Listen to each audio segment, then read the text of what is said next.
We gonna have any fights this week? Oh man, we gotta have some fights.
Now we're good. Let's get to it. Yeah. What about your personality makes you such a good fit, just culture-wise, with this organization? Yeah. That's a great question. You're mad.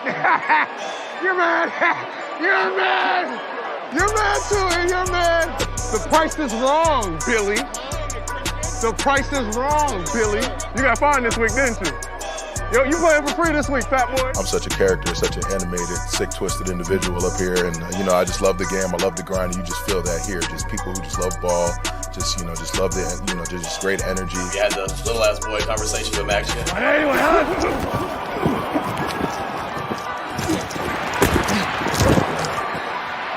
Little ass boy.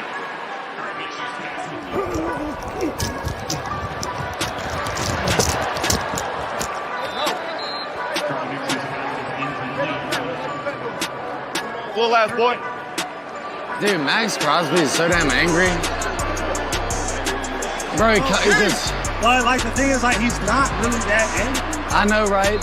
He keeps calling everybody little ass boy. Hey, little ass boy. I'm like, I'm little out here, but not always, you know?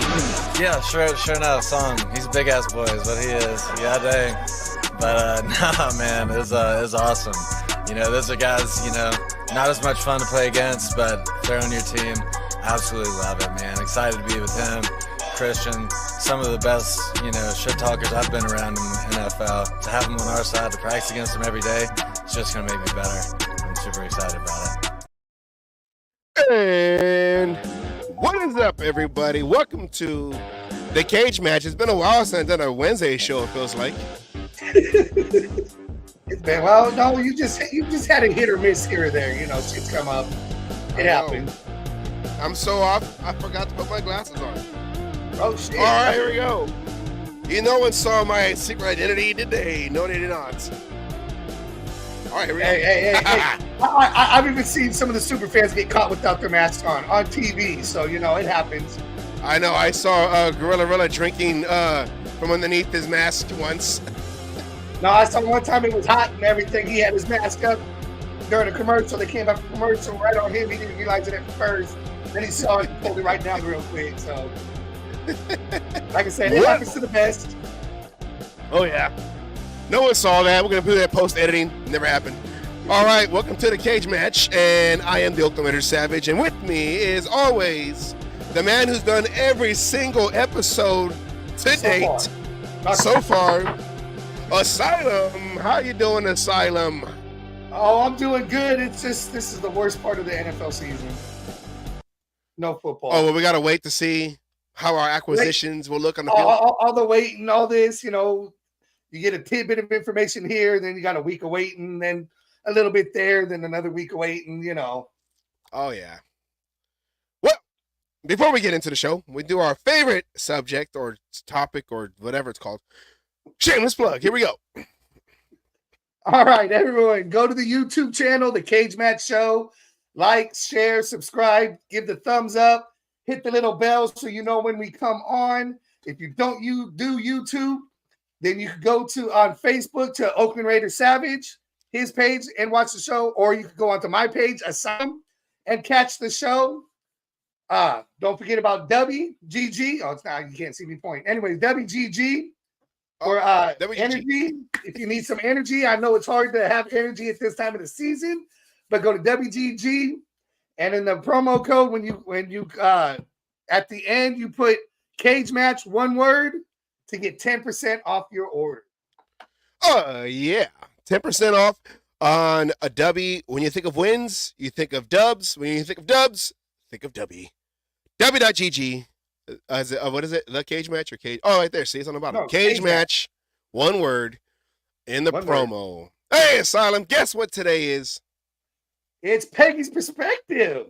It is a Peggy Wednesday. You got that queued up? We got to put it in. Let's go. Are you ready?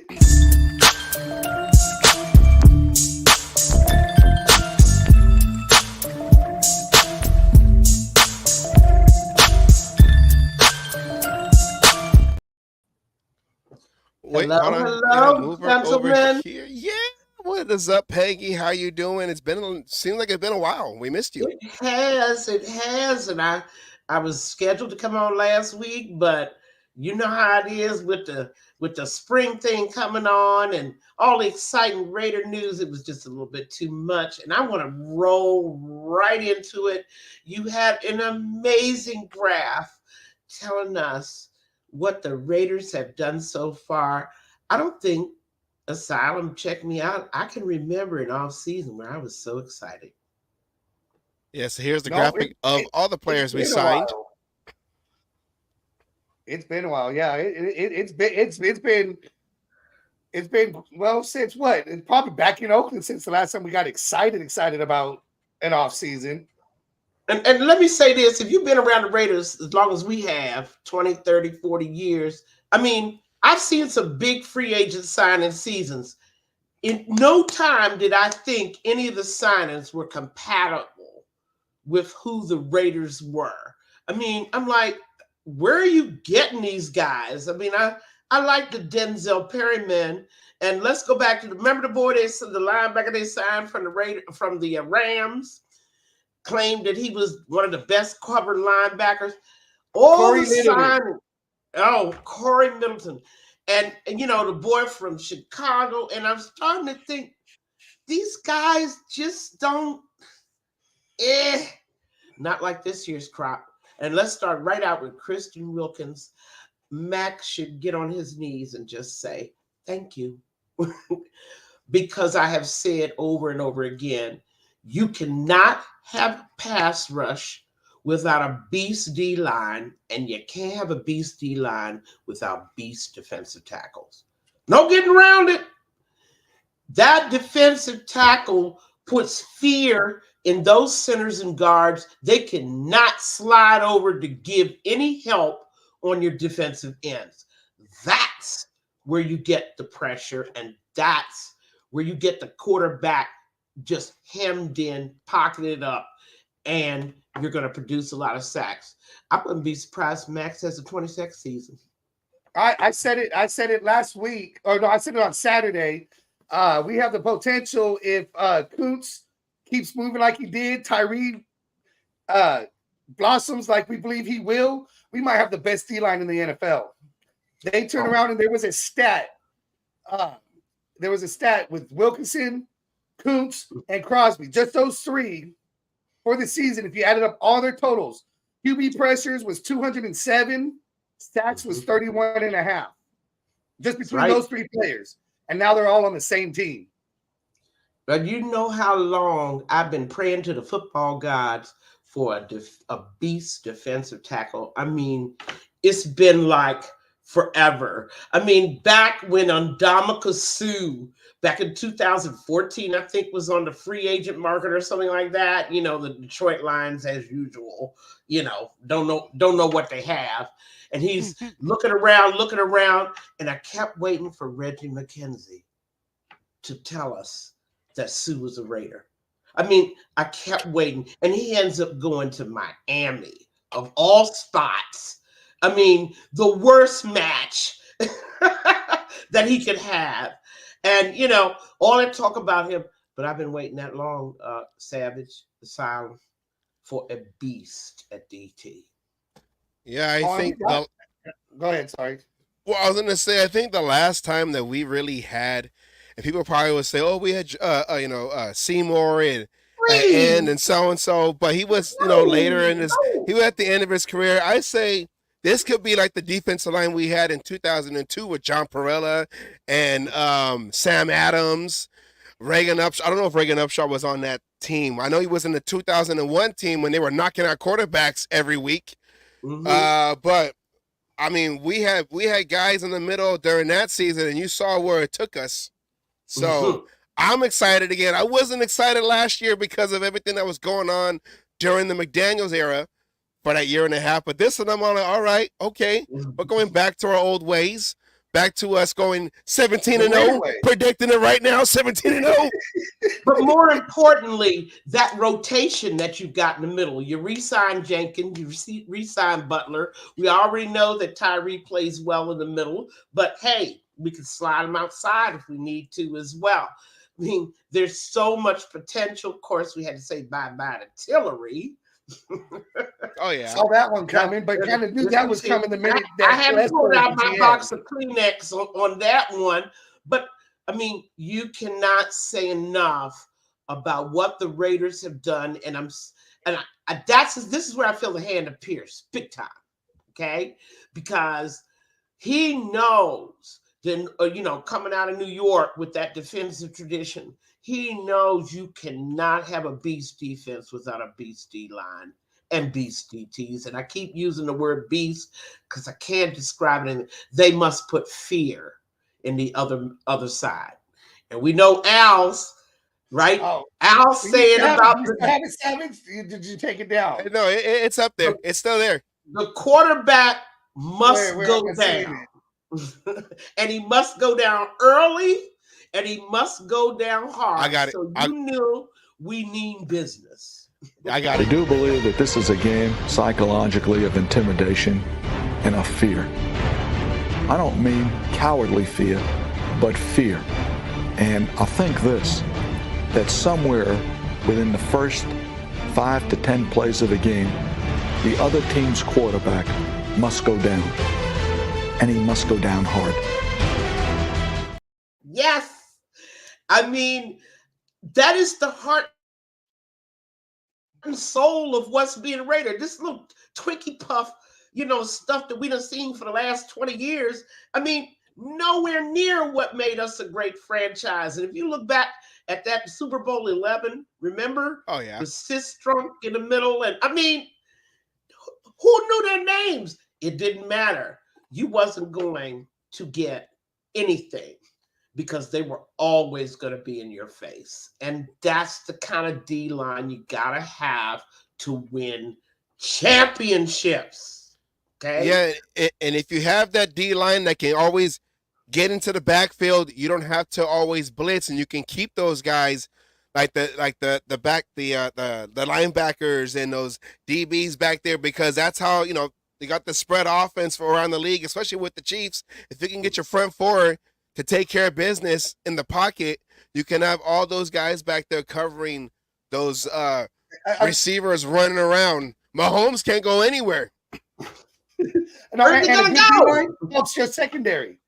You don't have to have the best secondary if you got a good D-line, because now you're giving them time to get into position, and you could have good players. You don't have to have great players back there in the secondary, and that D-line is just going to be able to start run. We're going to have more interceptions, more sacks this game just because of that D-line. And that's so important to emphasize. I hear a lot of people talking. I don't want to be crude, but the fantasy football Madden crowd talking about, well, if we had better quarterbacks, they wouldn't pass on us so often. And I'm thinking about their rudimentary thought about how a defense gets put together. More importantly, how a championship defense. I say Lawrence Taylor is a nobody without Jim Burt and Leonard Marshall. Let me repeat. We don't know anything about Lawrence Taylor, Gary Reasons, any of those guys, those 4 linebackers, without them 3 guys up front handling their business. This is what makes a championship defense, and I'm hoping that we have. Now let's go on to the most important position, quarterback. And I think the acquisition of Minshew just made it unnecessary for us to not only trade up from 13 for a quarterback, but I don't think we need a quarterback at all in the first round. Oh, we got our quarterback. What are you saying, guys? What are you thinking? Well, it's gonna be. All I'm saying is it's gonna be a battle. I can't wait to see preseason. Because you've really just got the 2 quarterbacks fighting for the number 1 spot. And I don't see the Raiders making any moves, moving up in the draft to get a guy. I like the signing. As Asylum had said, he kind of sees some Rich Gannon in Minshew right here. Mm-hmm. And we can. There's people that are making sneering remarks about how many teams he's been with. Excuse me, but the Raiders were Rich Gannon's 5th team when he arrived. When Plunkett got here, the Raiders were his 3rd team. Okay, we are talking about building that stability. I'm not saying this guy is the future. Are we saying that? No. What we are saying, though, is that the quarterback position is a position you need not worry about. The only thing you have to worry about is, can Getsy build an offense around either one of these guys? That's the only question you got now. And I like it. I mean, Minshew was my 2nd choice in free agency. Obviously, I had said I like Kirk Cousins. Not for 180 million, I didn't like him, but I like Kirk Cousins. And Minshew was my 2nd choice. And it had a lot to do with him and Aiden O'Connell are similar style quarterbacks. So now the playbook could stay the same, regardless of who wins the job and who's the backup. The playbook gets to stay the same. You don't have to have special plays for one quarterback or the other. If one gets hurt and the other's got to come in, it's still the full playbook. And if O'Connell loses it out and got to sit behind Gardner Minshew, it's somebody he can learn from and maybe be the quarterback of the future. Or if Minshew is the backup, he could help out O'Connell, and those little things that he sees, O'Connell could relate to the things. This is what I saw. This is how I would have handled it. Or this is, going, and it could transfer into the game. A good backup helps the starter. The starter helps the backup. They work together because they never know when they got to be interchangeable. If it's not interchangeable, teams that have such as a run first, okay, we'll go where Minshew came from. Indianapolis, you had Anthony Richardson, a totally different type of quarterback, and then you had Minshew. Right. When Richardson went down, the boys made a glass. I was so shocked that the Colts even thought about letting Minshew go, knowing I told you they might. I mean, it's just so astonishing, but it is the Irzes, okay? I mean, let's be real. They never had a real football thought in their lives. And Minshew said he came to the Raiders because all he wanted is a chance to earn the starting position. He didn't feel he had that in Indy. He just wanted a chance. He's happy to be the backup, but he wants that chance to compete. And he feels he's going to get it here. And he will. I mean, it's Aiden's job to lose. It's been clear. AP said whoever comes in has to beat out Aiden O'Connell. But it's going to be a fair. He's going to get his chance. They're both going to get their time. They're both going to have to prove it. And it's going to be in practice. It's going to be those preseason games.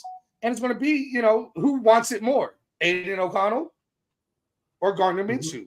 And they both have come from adversity in college, so they both know what it's like to have to fight to get that starting position. So this might be a slug out, and we might be going into week 1 still wondering who our starters going to be because they both played well, or they both, with the way things could be going. And I'll be happy with that. I mean, I want to know, but the thing I liked about Minshew, and I've been watching Minshew since Jacksonville, okay? And the thing that I like about Minshew, first of all, he's not a quitter. He's thinking all the time about how to beat you up until the last tick-tock off the clock. The other part of that is he reads defenses really well, much better than at least 30 quarterbacks that I've seen. He sees things. Now, whether he can actually execute it or he has the personnel to execute it is another thing altogether. But I saw how he sees openings in the defense, and really from the beginning of the game. And Raider fans are going to be pleased about that, because what have we been complaining about the last 10 years? The Raiders' offense is either stacked in the first half or stacked in the second half, but never do we have production all 4 quarters. Minshew is not that kind of guy. Minshew is always trying to see what the defense is doing and beat them. They come out after halftime doing something different. He's figuring it out. This is what I like about him. Yeah, and I like the move going from, getting a quarterback from free agency, because it just didn't make sense. We're going to have Aiden O'Connell, who played about half a season rookie, under an offense that wasn't going to work because it was half an offense, and then you're going to bring in a rookie quarterback, draft a rookie quarterback to come in this season. So who's going to learn from who? Who's going to be the mentor if they're both basically trying to learn how to be NFL quarterbacks under an actual offensive system? So for them getting a veteran quarterback, and that's what they asked him. They asked Minshew on the press conference, how does it feel to learn a new offense? He goes, well, you have to learn how to learn how to learn an offense, and that's simple. This is easy for him. How many teams has he been to? 3, 4. This is like 4th team he's been to. Jaguars, Eagles, the Colts. There's one more I'm missing. Wait, we have it right here. Duh. Jacksonville, Philadelphia, and Colts, and then us with the Raiders. And see, this is what I'm saying. Now, also, the Minshew selection runs up against a tidal wave of thought process about what today's modern 2024 quarterback should be.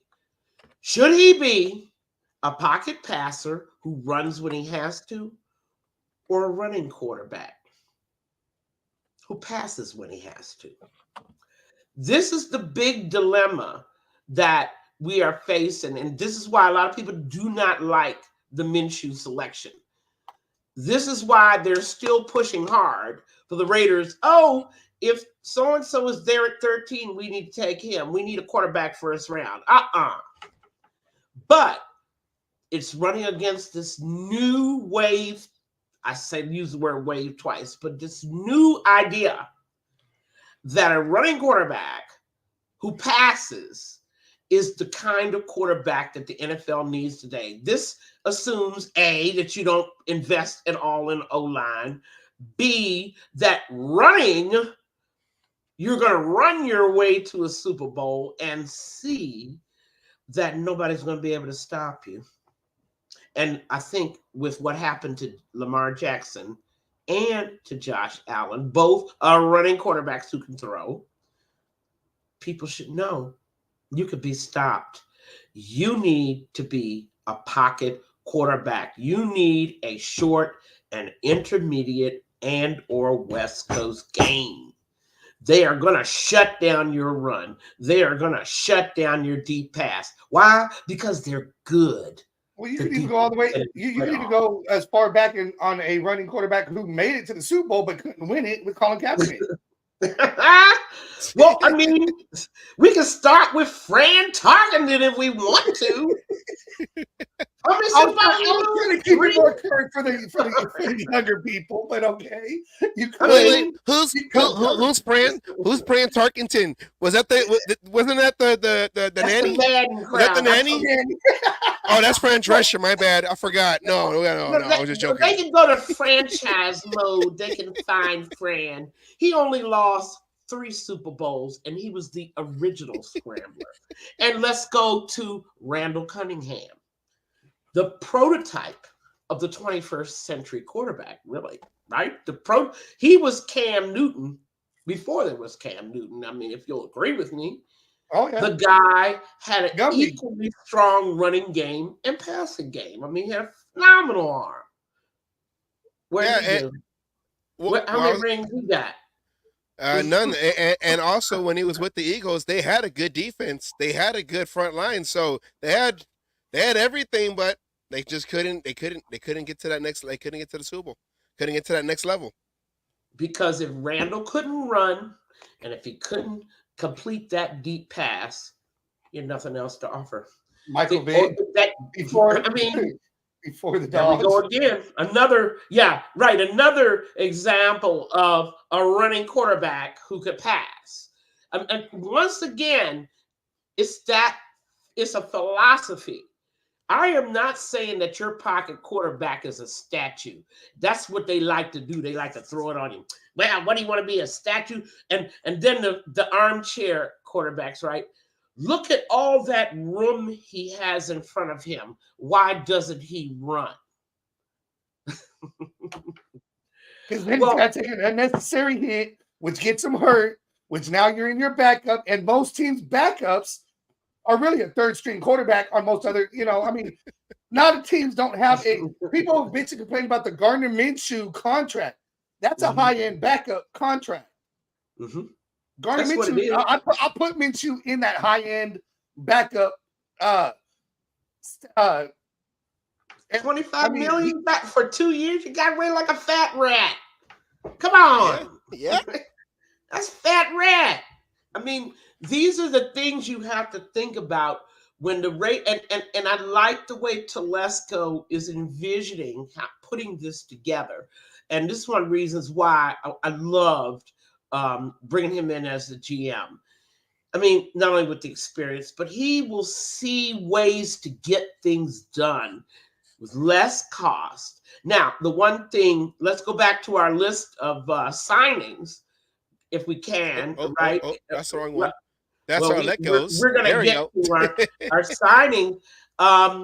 We aren't sure why Andre, at least in my side of the world, we're not sure why Andre James was re-signed. Because of money. Because of money. All the other the offensive lines were going quick, and they were going for big amounts. Right. And we were able to bring him back under a more team-friendly deal. And I figure they're going to do that and then fill the rest of the needs where they can in free agency and in the draft. People forget, you win games. The games start and end in the trenches. Your offensive line and your defensive line. Those are the important parts of the team. You get those done, solid, and playing well, the rest of the game just comes to you. It really does. And let's go now to the 2 running back signings. And it's so interesting what I'm going to lead up, of course, to the big finale. But it's so interesting that the concept of a running back is still there. And I think the concept of the idea of run back guy committee. The re-signing of Abdullah tells me 2 things. That they're going to use him, okay, like he's supposed to be used. And then going out and getting Madison for assurance, different types of back. Add Zamir White in. We're looking at 3 different running styles. Are we not, gentlemen? And Madison is also a pass catching running back. Right. He can catch passes out of the backfield too. That's like a Tyron Wheatley, the power. Charlie Garner, who can run and catch. And then you had Randy Jordan, who was that third down back. All we need is a Zach Rocket, and we're set. I mean, who knows what Madison might develop into under Getsy's style. Remember, Getsy was number 2 in running offense in 2022, his first year in Chicago, and last year was number 1 in running offense. Okay, shockingly, the Bears were the top running team in the NFL. Most of that Now, was Fields. well, of course, 42% was, but you get the sense that he was comfortable with this. Okay, that the guy is comfortable with arranging a running game. He's going to have to deal with the passing game, but that's another thing. Then, of course, he signed Harrison Bryant back. Of course, we're expecting Mayer to be healthy, and we're also expecting Getsy to know what to do with his tight ends. That'll be And spot something, receivers. right? And then, of course, we get to the grand finale of running backs. JJ has been allowed to test the free agent market, and he is now a Packer.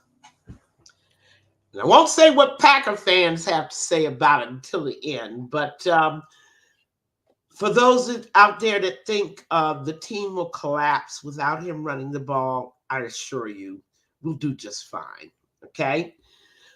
The Packers essentially, help me out, Sal, did they not essentially trade one frequently injured running back for another? Yeah, no, not only that, is that in my personal opinion, and I know it's not popular with a lot of people, I think the Packers downgraded at running back. Oops. Now that's a big oops for $12 million 1-year contract. Yeah, right? Four one-year contracts, but the Packers get to say whether the next year happens. Yeah. And I don't know. Maybe it's just me because I wasn't necessarily one of his biggest fans, especially after the last year. You do lose his ability to block. I will admit that he was able to pick up blocks and did well there. We do lose that, but it just seemed awfully quick that he signed with the Packers. Almost like he had this plan. He had this plan. Yeah, he had it planned, and it was just one of those. You got 5 minutes to sign me, otherwise I'm signing somewhere else. Bam, I'm signing. It was all about the money. No one else in the league was going to give him $12 million a year. No one. That's what I think. Or 4 years. Well, and the 4 years are not essentially, and he got some. Well, yeah, I know it's 1-year deals going through, but if you look at everybody else, ain't nobody else got a 4-year deal. Look at Derrick Henry. King Henry, definitely a better running back than Josh Jacobs, and I dare anybody to argue with me. 2 years, $16 million. That's $8 million a year. Yep. That's about right. One of the top running backs in the league could only get $8 million a year. Now, he might have taken a sweetheart deal because it was the Ravens. What's your thoughts? Well, yeah, going into a team that is probably a running back away from going to the Super Bowl. They lost in the AFC Championship game last year, right? Mm-hmm. Yes. Yeah. But so maybe Henry takes a lot of that. Both their primary running backs were hurt. Yeah. Well, yeah, they had Dobbs. When are they not hurt? Dobbs kept getting the Achilles, the injuries, and all that. So Henry could be that one guy that can actually take a hit and take a lot of that pressure off of Jackson, and maybe that's their missing piece to go to the next level. But still, with all that value he could have brought to the Ravens, $8 million a year. This is why Jacobs jumped on the Packers as quick as he could. Packers were going to pay him money that he would never get anywhere else. It's about the money for Josh now. And I wish him all the luck. He's a young man, and he's in his prime, and he should make as much money as he can so he can sock it away for the future. Look at Austin Eckler. I mean, 2 years, 11. Oh, yeah. At what point do we ask the franchises for that same loyalty? So being loyal in Josh Jacobs' mind is paying me $12 million a year, even though I don't deserve it. That's loyalty in Josh Jacobs' mind. You know, that's a GTFOH moment. And look at Eckler. 2 years, 11.43. What's that? 6.5 a year? Well, I mean, it's just it's look last at year the salary. all the running backs, they were trying to band together, for that big contract. Running backs are not getting the respect we were getting. We're not getting paid. The quarterbacks are getting paid, and receivers are getting paid, but it's running backs who carry the ball. So I noticed that this year the numbers look big, that a lot of these running backs signed with new teams, got bigger deals on the surface, but like you said with Josh Jacobs, like you guys said, it's really just a 1 year guaranteed, and we'll think about it in the offseason. If you deserve that following contract and a following contract, I don't know how the other running backs fared in their contracts, but Look I at mean, the a lot numbers. of these guys have, except for Derrick Henry, really have history of being injured. I mean, we're looking at an average of $5 to $6 to $8 million a year for most of these other running backs. Josh is the only one that got paid. Rest of them, look at it. Aaron Jones, 1 year, $7 million. I mean, Mixon coming out of Cincinnati. Come on. Saquon got paid too. Saquon, he got $10 million. What he got? What did he get? 10? He's getting, I think, 11 and change a year. No, that's the Eagles too. I mean, division thing going on there. I can understand, and there's value in that because again, it's the same situation with the Ravens. Saquon might be the key to pull them over the top. Never know. But certainly besides Saquon, and by the way, what's going on with the situation with the Colts, Jonathan Taylor? I thought he got. Did they quiet him down and sign him to a long-term contract? Because I know there was something going on with him as well. I mean, look, Tony Pollard leaves and goes to the Titans, $8 million a year. I mean, the average is about $8 million. And if you're getting more, you got great agents. But now we go on to talk about what we're going to do with number 13 and number 44. Or do you have something you want to talk to before that? I can tell you who we're not going to get. Fields is no longer available. The Steelers traded for him earlier this week. Yay! Steelers got Justin Fields for a conditional 6th-round pick.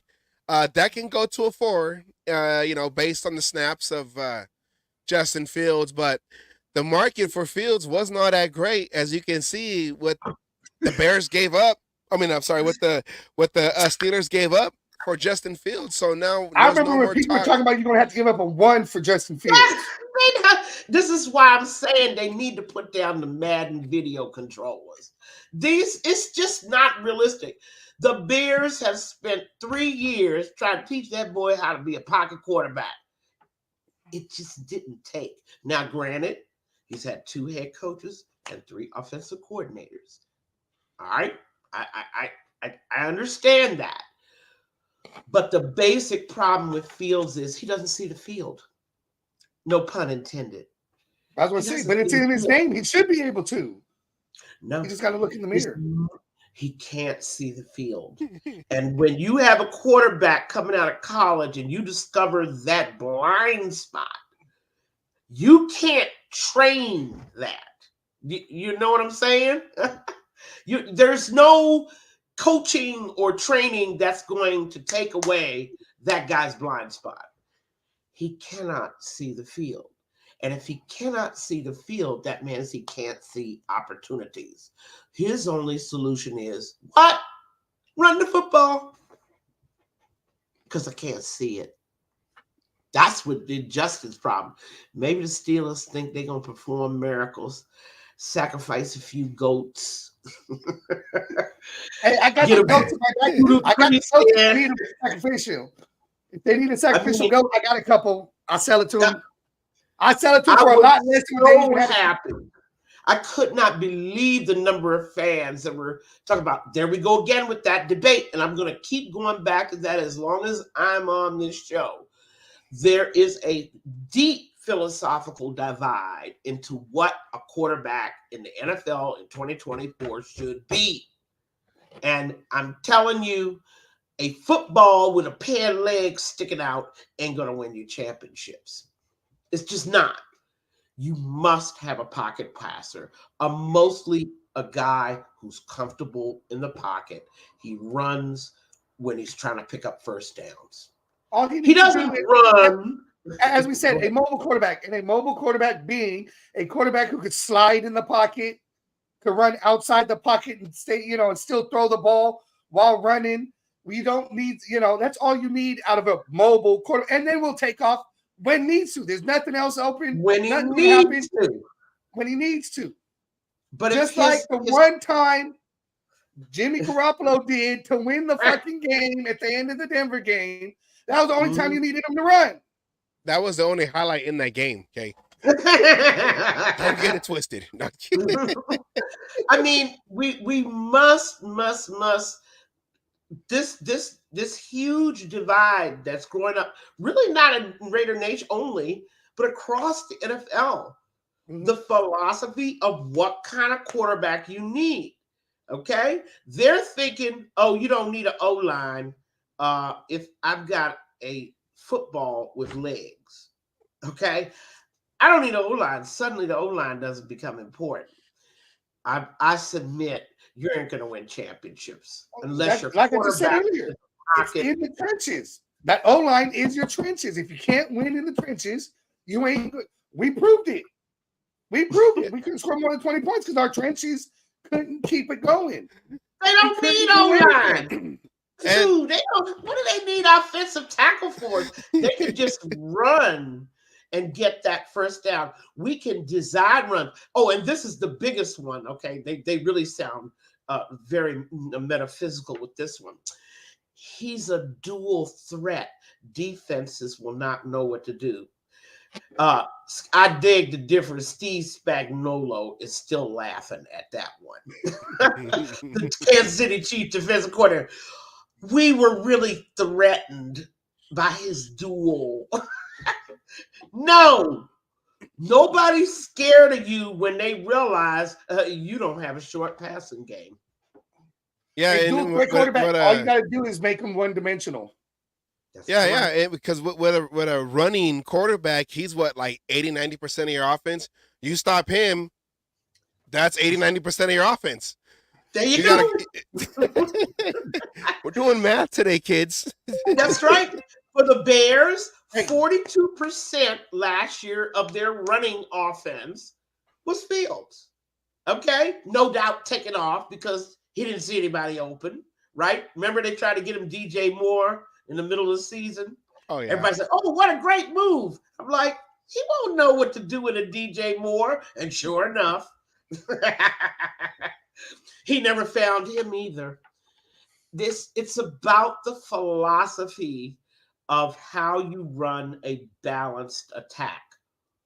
You have running backs to run your football, and your quarterback passes your football. That is the traditional division of labor, and I don't care how many things change about the game. Oh, here's the big one. Guys, have you heard of this one?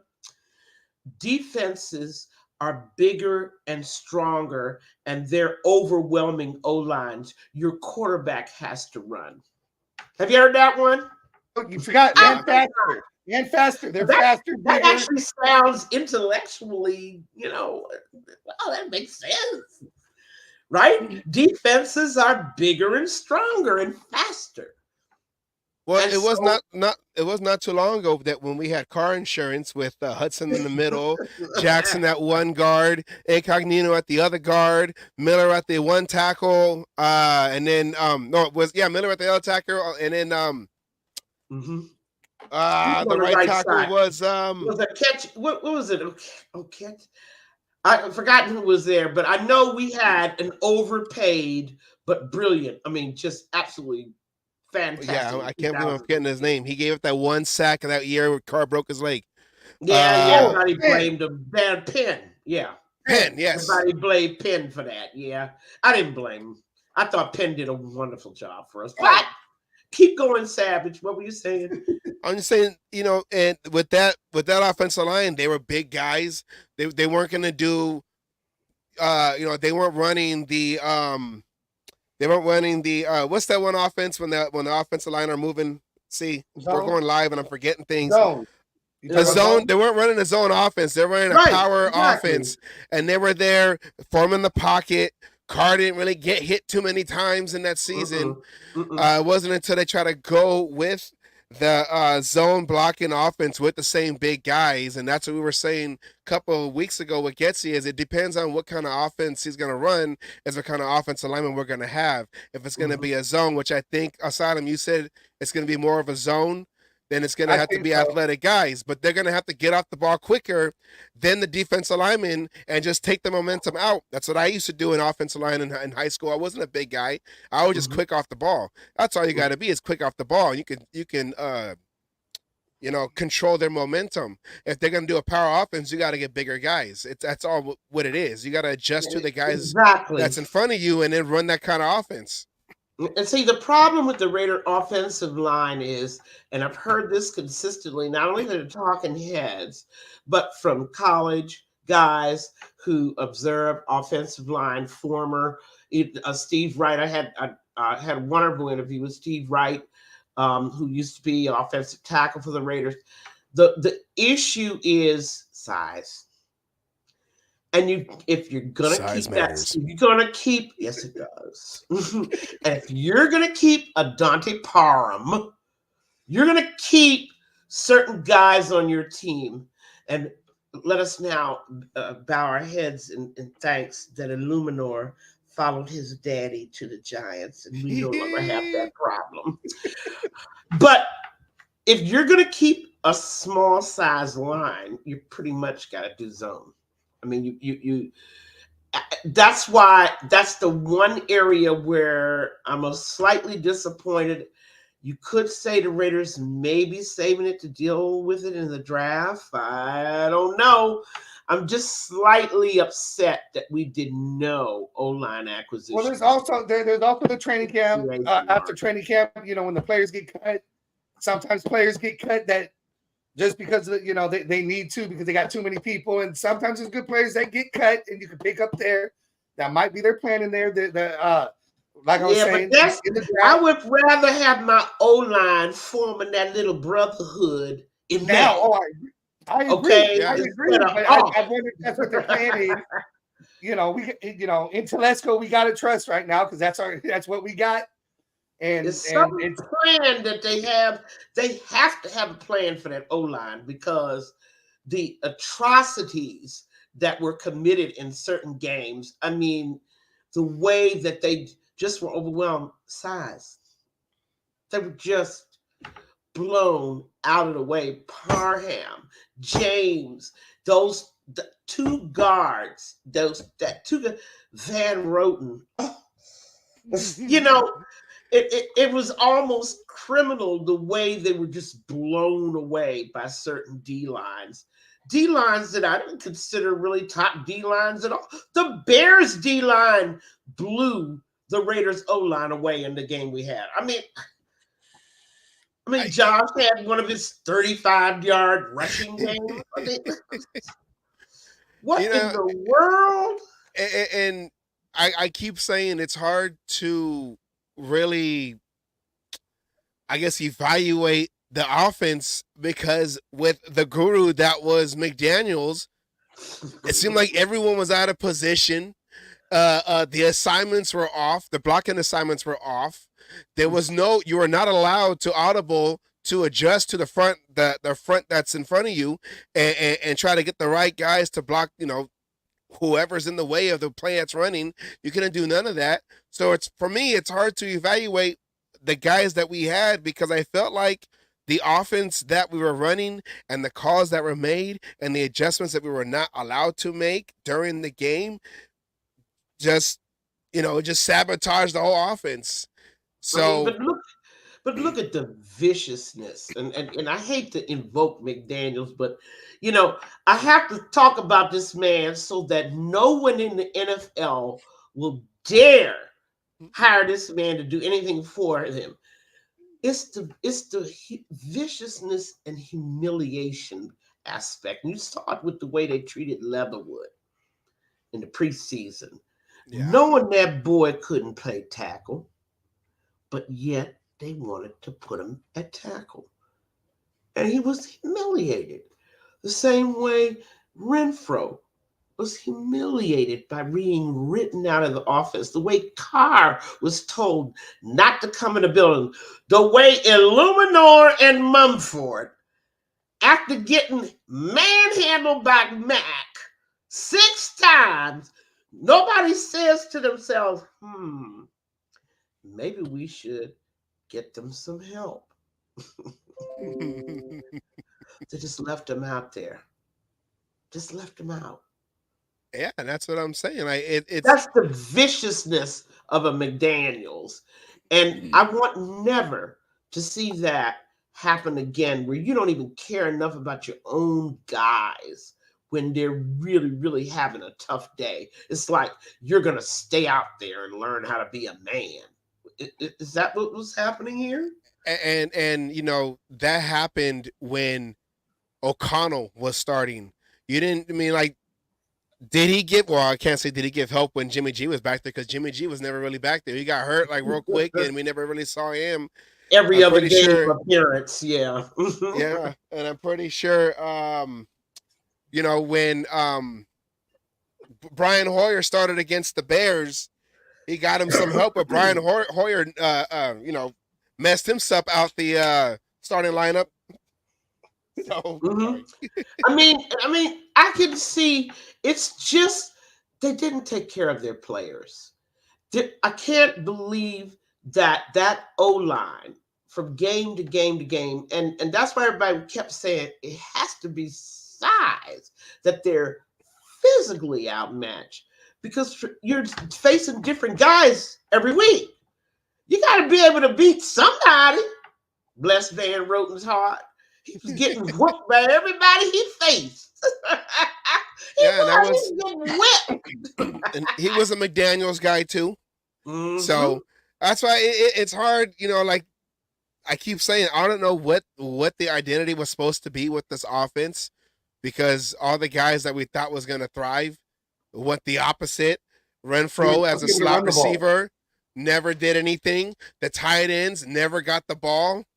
And you know, you were supposed to be able to run the ball, but then you had a running back that would run for negative yards in one game, 35 yards in the next game.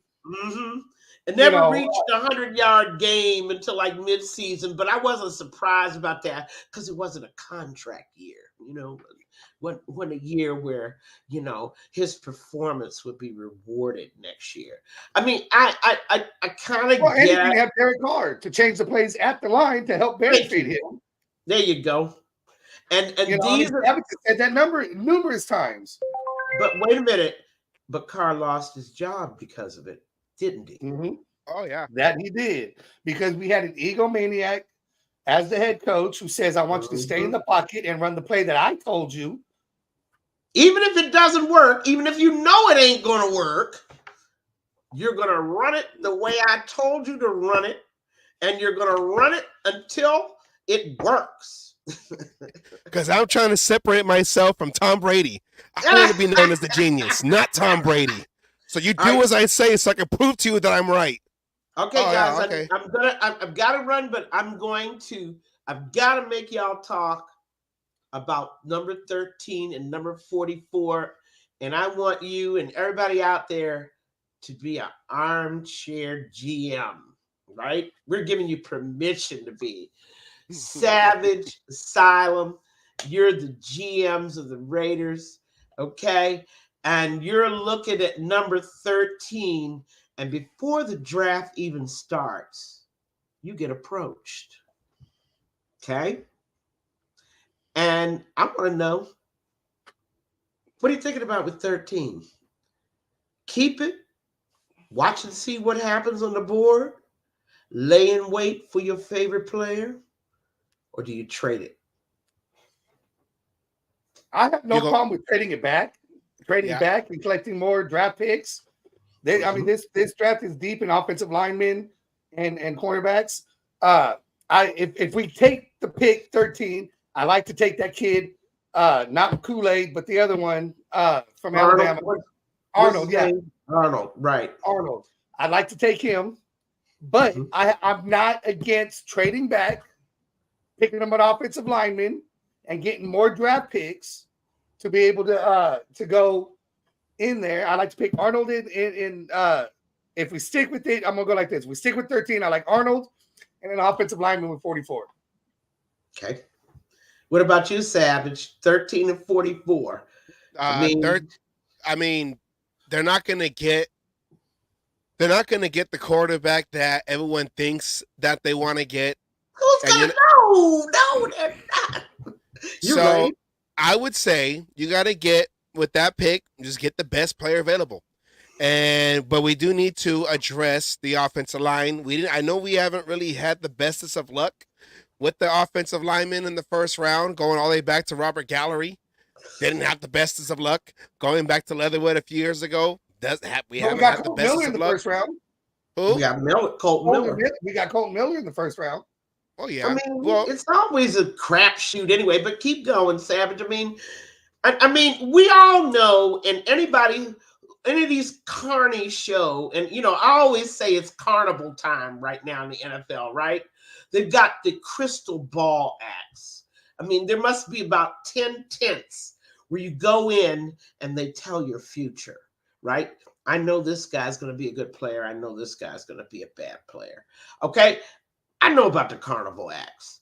But right now, you're sitting there, right? And you're thinking to yourself, 13? I mean, do we really need to expend it on BPA? What's your thoughts, Savage? I mean, it's a tough one. We don't need a quarterback from the first round. We don't need a quarterback from the first round. If you need a quarterback, that'll be later, like in the 4th or the 5th, if you really want to have maybe the third if you want to push it. If you want to push it. I guess it depends if one of those guys, those top guys, fall to our next selection, then maybe get one of those guys. But I'm gonna say this now. Caleb Williams ain't going number 1. Isn't that interesting? Jalen Daniels goes number 1, and Caleb's is not, and Caleb's goes to the Commanders. I'm sorry. And now you must remind me, okay, just what are we talking about here? Because I told you before the show started, and now just spill it. There's people that want to move up in this draft that you aren't aware of yet, but they have very, very good reasons why they want to move up, okay? And not just for quarterback, okay? I'm thinking, Denver Broncos are at 12. We know they're going to pick a quarterback. We know the Commanders are. We know the Patriots are. We don't know. We know now that the Bears are going to keep number 1. Can we fairly say that now? Oh, yeah. Unless they get a good offer to trade down again. But yeah, we'll say yeah. They need a quarterback, but of course, who would trust the McCaskies to, seriously, you trust the Bears to pick a quarterback? No. I mean, but again, they'll try. Can we safely say that number 1, the Bears are going to use it? Yeah. Commanders are definitely going to use number 2. I cannot see them doing anything else. And of course, the Patriots. Can you really see the Patriots? I mean, trying to be fancy and passing on quarterbacks? I mean, the Bill Belichick era is over. Gerard Mayo now, and a host of new faces in that front office, and they're not going to pay. Number 3 is theirs, and it's going to be a quarterback. I mean, I just can't see. But I can look down the list, for instance, at the Seahawks. Whole new situation now. Geno Smith was Pete Carroll's guy. Yeah. And they got a new contract too. I know they do have a new contract, but I don't know. I mean, there's team, and of course we all know the Vikings, right? Oh yeah. I told you before we started the show, I think the Vikings might pull a trick of pick one person and use that other first round pick that they got to trade up to get the other guy that they wanted. If they kept Kirk Cousins, they were going to draft one person.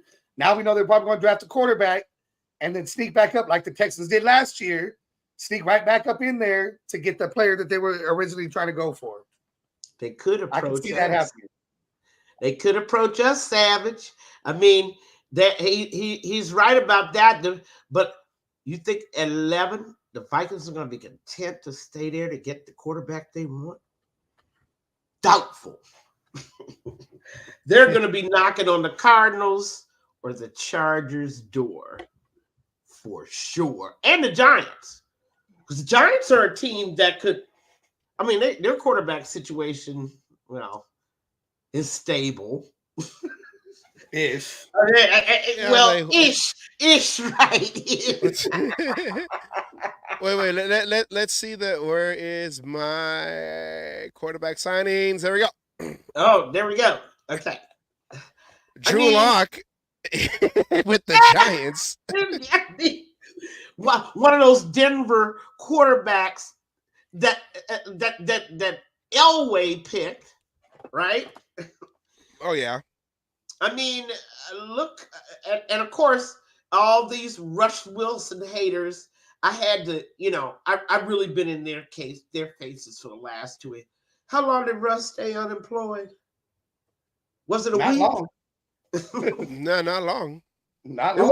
It wasn't a week. And not only that, a quality franchise. Wasn't one of these bottom feeders like the Jets, the Jets are thinking Aaron's going to be back. But you know what I'm saying? Pittsburgh's a quality franchise. I thought they were with Pickett, but I knew Pickett has a low football IQ. Yeah. I didn't think they were ready to part with him. He wanted out in the zone when Russell Wilson came in. But who do you think would start with before the Steelers? Russell Wilson or the new acquired big name Justin Fields? Oh no, they've got to start Wilson with a conditional pick. I mean, come on now. I mean, yeah, it's kind of, I mean, Mike Tomlin wanted you say what you want about him, but he doesn't do things without giving some thought. And when they decided that they were just not going to go with Pickett anymore, that was it. Now I see Wilson as a bridge. Remember, Tomlin took in Haskins from the Commanders. Remember, as a project. Right? A guy that everybody had said, would never work out. Unfortunately, the young man passed away, but maybe he's seeing rescuing Fields, right? And he'll sit behind Russell Wilson to kind of just reset and learn from a veteran like Russell Wilson who's been in 2 Super Bowls, has 1 ring. Mm-hmm. I mean, yeah. And let me tell you a signing, and I'm just gonna. This is just being bitchy now. I'm glad Winston is gone from the Saints. One of the things, and this is where I get on Derek Carr. He doesn't look out for his best interests. With joining the Saints, he joined the Lions Den. He joined a bunch of old Sean Payton guys, Carmichael and all, keeping their favorites around like Thomas, done nothing for years. Camera hasn't had a 100-yard game in 3 years. I mean, keeping all these people, keeping Winston around. Okay? Those were Sean Payton projects. And it was not Carmichael. It wasn't Dennis Allen he was playing for. It was Sean Payton. Mm-hmm. And only after Carr got there did he realize that he was with a bunch of guys that really didn't want him to come. They didn't want him there. They wanted Winston to have that job. I'm totally convinced of that. And when it didn't happen, Now, you know the rest of that story. Suddenly, people were dropping balls everywhere. Suddenly, Carr was getting sacked and hurt. Yeah. Hurt! Winston, definitely the Winston signing. He's away from that situation, and that will give Carr a chance to really start fresh because he certainly didn't have it last year. Okay? I mean, I'm looking at a lot of these signings, and I'm saying to myself, good. I mean, Aaron Rodgers in New York. What do you guys think? And Tyrod, he's been around a while. Yeah. Oh, by the way, what did they do with Zach? Oh my God, what did they do? Where did Zach Wilson go? Good Lord! I think he's working at FedEx now too. I know he's got. I mean, it's pretty much. I mean, the one thing that the Jets just crucial mistake. One thing I hate to see is a good defense wasted. Oh yeah. When they decided not to go on the free agent market and get themselves a decent quarterback and instead throw the ball in Wilson's hands, the season was over for them. The only one didn't know it was the Jets. They're the only ones that didn't know it. Now, Sam Darnold with the Vikings, guys, you really think he's going to be a star? No, and did Pickett go to the Vikings? No, Eagles. Eagles. Okay, somebody got traded to the somebody got traded to the Vikings. I can't remember who it was. But see, this is the problem the Vikings have. I mean, you didn't want to stick with Cousins, too old, too injured, blah, blah, blah, blah, blah. But by getting rid of him, you were basic. And I mean, and then why do you go out and sign Jefferson to this huge contract at the same time? You get rid of the quarterback that made his name, and then you bring in a bunch of no names. How's that going to sit? Maybe they're going to prepare to get somebody in the draft. Maybe they might trade high. That's what I'm thinking. I mean, I'm really thinking, why would you go through all that trouble to sign Jefferson and then get rid of his quarterback? Yeah. See, these are the kind of things. This is why when people complain about what the Raiders have done, I look at whack moves like that. You're going to re-sign Jefferson, you keep Cousins. Okay? Mm-hmm. You know, you tear up his contract if he's got a contract, sign him to a 1-year deal. Boom. Maybe you didn't want to accept that. That's fine. But I mean, when you look at whack moves, Denver, going out and getting Russ Wilson and then hiring Nathan Hackett after they had acquired Wilson and telling Hackett, oh, by the way, this is your quarterback. And by the way, how many games did Hackett last? 13. Yeah, he was let go. What we should have did in our first season with McDaniels, but well, that would have been it certainly would have saved Derek Carr's career. Yeah. I mean, a lot of fans wouldn't have been happy with it, but it would have certainly saved him from completing the job of completely destroying the only unit. Hey, look around the AFC West. I like what I see. Excuse me. Did Snead is on a franchise tag? I thought he was going to be allowed to go shopping. He was, and then they say, never mind, we're going to tag you. Now they tagged him. Now they're trying to trade him because they ended up signing Chris Jones to that massive contract. Okay. And you knew that was coming. And I know a couple of Raider fans were wetting their pants thinking that we could get Chris Jones in here. I'm like, dream on. I thought we could pull that trigger. I thought we were able to steal from the Chiefs, but hey. That's all right. Take your little NyQuil. You can take your little NyQuil and go to sleep on that one. I mean, and look down on the Chiefs list. Release Marquez Scantling. They should have kept Juju and released Scantling last year instead of the other way around. They should have kept Juju. I mean, if you want to talk about a guy that was never where he was supposed to be on the field, that would be Valdez Scantling. By the way, a product of the Green Bay wide receiver factory. Hey. I mean, now what about McDuffie, that other corner? Is he still under contract? No, he's a rookie. He's still under his rookie contract, correct? Yeah, so they didn't have to worry about losing him. And then on to the poor Broncos. Oh yeah, the Russell Wilson deal. Yeah, like you said, you trade him, you sign him to this, and I had the graphic and I took it down too. But no, keep this one up so I can get a good look at it. You only had him for 2 seasons on a 5-year deal, and you got rid of him because he's not a Sean Payton guy. So now you're paying for Russell Wilson to go play for the Steelers because he got that little contract. Because hey, the Broncos are already paying his contract for the next 2 years, basically. Exactly.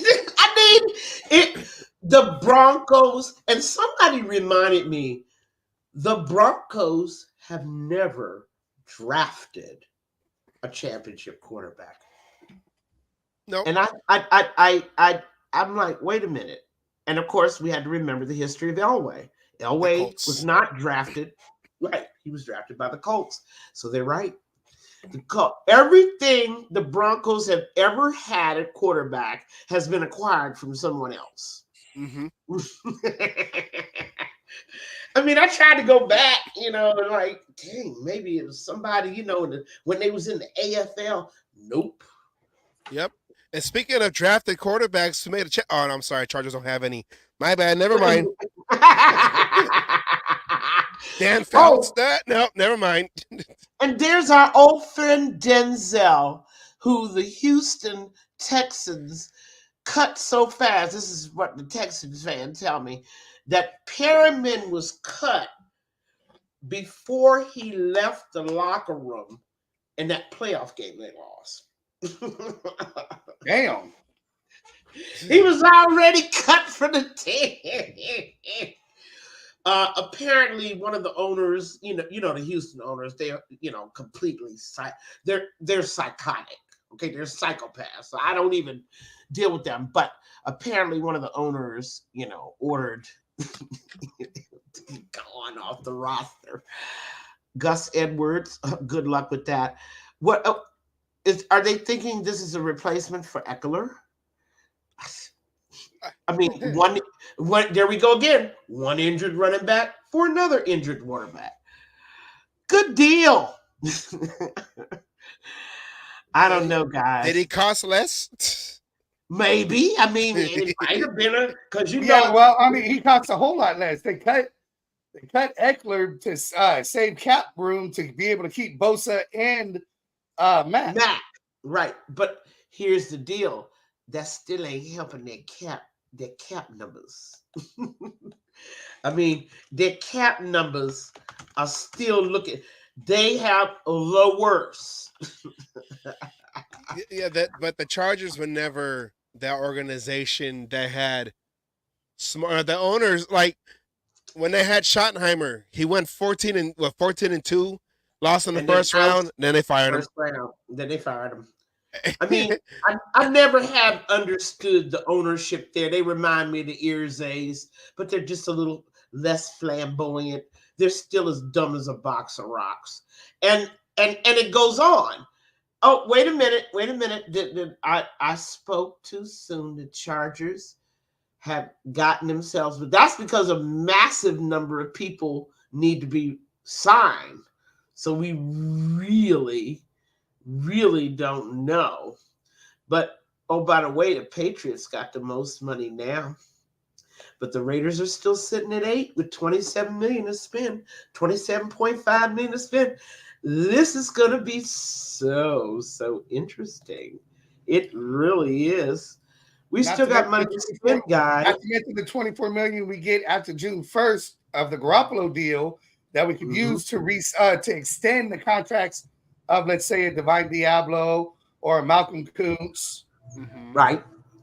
Do we have? Yeah, Kuntz definitely has to be retired. But anyway, guys, I got to run. I had to spend way more time with you because I missed you so much last week.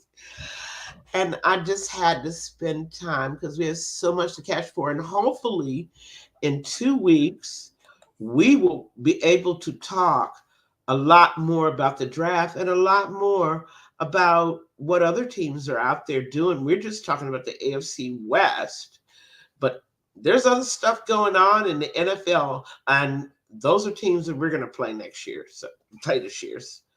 Anyway, it was nice. And as always, I will see you in 2 weeks. Bye-bye, everybody. Bye-bye. See you soon. Oh, wait. Okay, hold on. You can't go big head on me. There we go. Hey, I like my big head. Well, that was box around it. Oh no, I got a box around it. Never mind. There we go.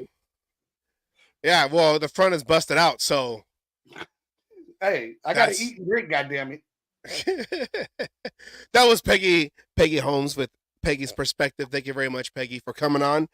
She just brings it. She brings the knowledge. I'm still trying to come back, and back into my routine. So yeah. I'm telling you, you got, doing it time and time and time again, just builds that muscle memory. Mm-hmm. And the mind is a muscle. And the mind is a terrible thing to waste, as they said in the late 80s, early 90s. In those, I thought the whole commercial was about eggs. No, it was about drugs. I was like, yeah, the mind's a terrible thing to waste. Always made me hungry. I know. I was like, you got to flip that egg, man. We don't do sunny side. We do over easy in this household. Flip that egg, man. You're wasting. But yeah, Peggy Holmes talking about the free agents we signed. She really likes Wilkins. Yes, and Minshew. See, we lost. But yeah. No. Our second guest, he had a meeting he had to go to. He said, Peggy stayed on damn near 30 minutes longer than she normally does. So he told me next week. Okay, well, I had a great intro thing to play, but whatever. Now you just got it for next week. It's done, over with. Well, now I'm ready for next week, and there's nothing. I don't have to prepare for next week because it's already ready. All right. Well, you go. Speaking of the draft, we will have a draft special coming up in a few weeks. That Wednesday before the first round on Thursday, we'll have our experts because I'm gonna be honest. I don't know college football that well, and I need to do my studying to know all the players that they're going to be talking about. We will have mock drafts. We're going big time right now, okay? ESPN ain't got nothing on us, all right? But hold on. I want to introduce you to a rookie quarterback that I think all of you will love. I want you to see his highlights. So I'm gonna show these highlights, and I want you to tell me what you think of this guy right here. Now, look at this guy, pocket passer, okay? Look at that deep ball right there. Look at that. See, right time. Come on. That was right in stride. And look at that. See, look, he can evade the pass rush. Look at that to the back of the end zone. Finding where he's the only place he can throw that ball to complete that pass. Look at that pump fake, though. Look at that pump fake. That reminds me of Rich Gannon right there, just throwing off the DB just for that extra half step to get his man open. Deep ball right here. Look at that. Hey, that looks familiar. I think we've seen that play before. I know. I think that was Trey Tucker or diving. Yeah, but he wore 89 because I was in the priest. Oh wait, no, I don't want to give it up. No, Jacoby Myers. Hey, you saw that play right there where he ran it in. Wait, this guy's actually pretty mobile. I like it. I like this guy right here. What we got going on here? Look at that. See, look at rolling out, finding a man open. Look at that. Damn. Look at that accuracy. What we got going on here? Wait, what? Another deep ball? Oh, for the touchdown. I mean, this guy right here, you know what? That's where I'm going to put. I want to draft him, make him number one. They got it right there, rolling out on the run. My favorite play on the run. Look at that straight dart. On the run? Right through a DB. Back on the run. Oh, hold on. Is that almost a three-peat on the run? Oh, with the deep ball. They can take out the referee too. The ref is a pick. Yeah, right there. See. This guy's on fire. Look at that. I like this guy. I think we should get this guy. What do you think? I think so. I'm liking what I'm seeing right now, you know. I think he can give Gardner Minshew a run for his money. Yeah, if they get this guy right here. Look at that. See? The fake handoff. Oh, with the play action. Look at that. Split two guys right there. Oh, what happens here on the goal line? Can he do anything on the goal line? Look at that. On the run. On the move, too. Look at that. On the move.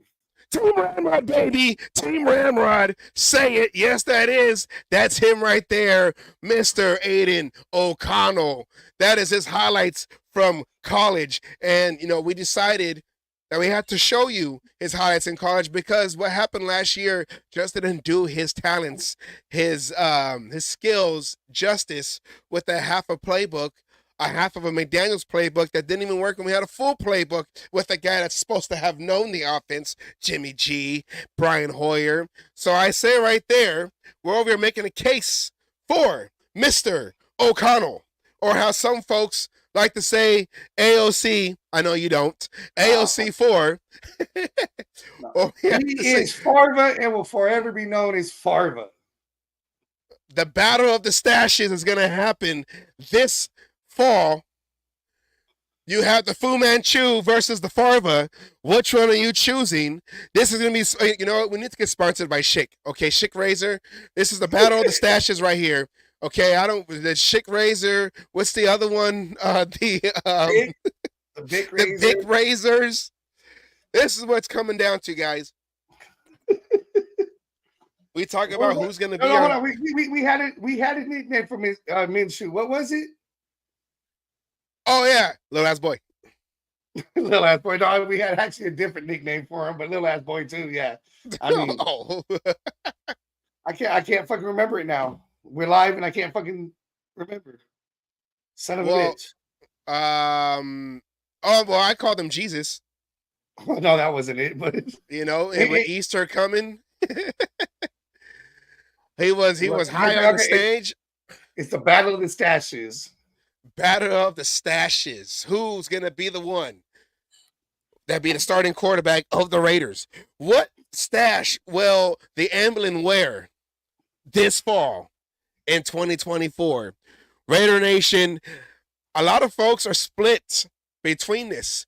And a lot of people, and I'm not going to say if you don't like O'Connell, you don't know what you're talking about, but like Raider Man had asked Asylum the other week about Justin Fields, tell me why you don't like Justin Fields. And he said, okay, I'll tell you why.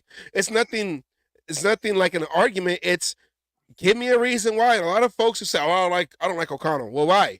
Because he's not mobile. Well, as you can see in his college tape, he can move, he can run, and Asylum. And Honda's even reported, like we said earlier, that he's out there at the facilities working on mobility, making sure that he's mobile, making those throws, moving around, probably running. I bet you he's out there with Max Crosby on the fucking field, and he's like, "Come at me, come at me." I'm here. He didn't say that. He didn't say it. And it's gone. So I mean, you can't. You gotta allow them and this is why I can't wait. I can't wait for preseason, and I know we still got the draft coming. We still got to see what the Raiders are gonna do with their picks, if they're gonna get a quarterback or if they're gonna go and just get best players available, shore up that offensive line, especially the right tackle side, to keep whoever's back there healthy. I know Minshew was more mobile, but as you can see, O'Connell, he can throw the ball quick, accurate, and he can't move. On Saturday? Was it Saturday or last Wednesday? What? Last week? We'll just say last week. I said, as of right now, with what we've seen, Minshew's got the mobility, so that's where he wins on that.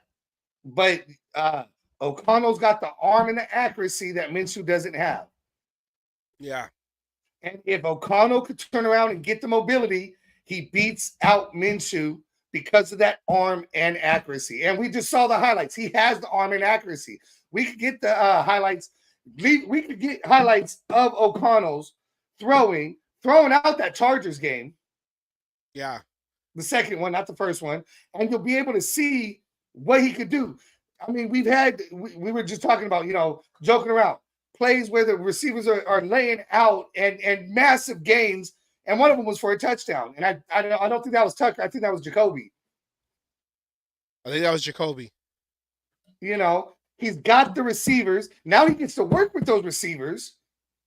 He gets to work on everything. I'm telling you, you're going to see a different O'Connell. And the O'Connell you'll see, all of a sudden, all these O'Connell haters are going to be saying, oh, I love O'Connell. O'Connell got to start. They're going to be on the O'Connell train, the Team Ramrod, and then turn around and be like, I like them all from the beginning. Team Ramrod. Look at the stash right there on that Raider emblem right there. I'll tell you, that's the perfect stash. The battle of the porn stashers. The porn stashes. Which era? The 70s or the 90s? Which one will you choose? Well, and then you know what? You can make an argument for Minshew. Gardner Minshew. Yeah, okay. Where is the tape right here? Now, yeah, he was the backup going into this last season as the Colts, but he played just about almost every game. We said 13 games out of the year. 13 he played 13 games out of the season, so basically the whole season minus 3.5. And he's a guy that's not going to give up on the play. And it might look unorthodox the way he plays the game, but he's one of those guys that's just I'm not going to give up on this play. I'm going to find a way to make this play work, make this play go, get some yards on this play. And like you said, Asylum, he reminds you of like a Rich Gannon. And Rich Gannon was someone that just needed a place where he can compete, a place where he knows that he actually has a chance to be the starter. And he ended up becoming Rich Gannon coming to the Raiders with John Gruden. And one of the things, and everyone's like, well, he's Minshew's a career backup. Minshew is just a guy. He's gonna be the starter, but we're still downgraded on quarterback, and we still gotta go and draft high and draft this guy and draft that guy. I remember when Rich Gannon came to the Raiders, there was an article because back in the day you read the newspaper. That's how you remember all your stuff. You read the newspaper, and they were saying, oh well, the Raiders the Raiders acquisitions of the going into the 99 season, because Gruden came in 98. Jeff George. So going into the 99 season was underwhelming. They got a quarterback, a career backup from KC, and Rich Gannon, who don't have an arm, whose mobility is running is behind him. The Raiders might do okay, but don't expect to see them putting points up on the board. And his 4 years with the Raiders, 99, 2000, 2001, 2002, 2003, he got hurt. So his 4 years, his first 4 full seasons with the Raiders, you've seen him put up points with aging receivers and Tim Brown and James Jett, and then that 1 year with Tim Brown and Andre Rison, and then the next 2 years with Tim Brown and a 40-year-old Jerry Rice. And that year in 2002, he was the MVP. So you can't count these guys out. You just got to give them a chance. Their passion, their will to win, all the phrases that Al Davis said. They come to an organization of second chances. We are the island of misfit toys. And give me a chance. And you got a guy in AP who was that undrafted free agent that I always got to prove where I'm at, and that's the kind of guys he likes. That's why O'Connell's still there. That's why he got to guard him and shoot. These are guys that know that they got to prove where they're at, and that gives them that extra oomph, that chip on their shoulder to want to succeed. And you never know. We might have two of the best. Well, I don't say two of the best, but well, no, you can say we might speculate. We don't know what we got with Aiden O'Connell. Yeah, we don't. Gardner Minshew. The only time he really was a starter, the only chance he had was when he was drafted in Jacksonville, and he didn't really have good coaching and players around him in Jacksonville. Like I said last year he was thrusted into the starting job with a playbook that was for a different style quarterback. And so now you got to change shit. You got plays being called. You had a running back that was, didn't want to play, got hurt, all this shit because he was looking for a contract himself, and everything. And all he wanted is a chance. Now he's got that chance. Like you said, that chip on his shoulder. Aiden O'Connell's got that chip on his shoulder. So whose chip is bigger? Whose chip going to win out? Like I said, I don't mind, as much as it'll drive me nuts, I don't mind going into week one wondering who the starting quarterback is because both of them balled out and we have a tough decision to make. And that's a problem that you would love to have. Who should start week one because he's too balled out? Because we thought in the preseason, this past preseason, that O'Connell should have won the job. Well, won the job. Well, at least the backup I job. said he should have won the job. No, I agree. I wanted O'Connell. I have more than Jimmy, but he should have at least won the backup job. He beat out Hoyer. Yes. Oh, yeah, for sure. Yes. Then, for sure, he beat out Hoyer, and he should have been able to work. Get all the time with the starters and everything that Hoyer got, and we might have had a different O'Connell. O'Connell at the end of the season, as being said, the last 4 games, it was like 9 touchdowns and 0 interceptions. Oh no, 8 touchdowns and 0 interceptions. 8 touchdowns, 0, yeah. And then 5 games, the last 5 games, it was 9 touchdowns and 1 interception. Yeah. Let's go back through and see how many other starting quarterbacks, had that same kind of ratio. Every time he held the ball too long, he started getting the ball out faster. He's standing in the pocket too long. He started rolling out. Mm-hmm. He's thrown too many interceptions. Now he's taking care of the ball. The fumbles, he only had the one time because it was fucking Khalil Mack.